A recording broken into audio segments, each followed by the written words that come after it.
અને ગામડાને ઝાપે પહોંચ્યા ને તો સામે એક નનામી મળે, અર્થી જેને કહી આપણે નનામી. એ છે આમ નામ વાળી છે, પણ કઈ કામ ન કરીને તો નનામી થઈ જાય. કોઈ ધર્મનું કામ ન કરી, કોઈ સેવાનું કામ ન કરી, કોઈ માનું ભજન ન કરી, હરિભજન ન કરી, તો નનામી જ કહેવાય. નકર તો આ નામ વાળી છે, જાય તો જગત યાદ કરે, ઓહો વહી ગયા ભાઈ, આવું બની ગયું, આવી ઘટના ઘટી. એ યાદ વાળી છે, નામ વાળી નનામી. હા, મેં નનામી હાલી આવે. હીરા ભગત હજી ઝાપામાં જ કોઈ ગયા હતા હોય ને, ગામના વતનમાં.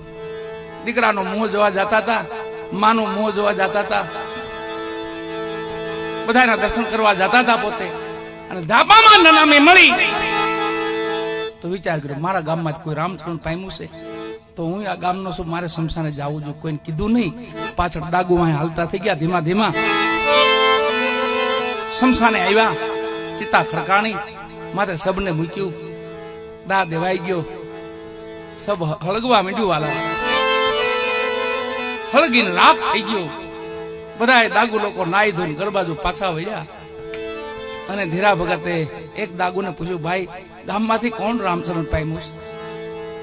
જેને એ મળવા આવતા હતા, જેનું મોઢું જોવા આવતા હતા, એ દાગુ એને કીધું કે અમારા ગામમાં એક ભગત હતા ધીરા ભગત. એ તો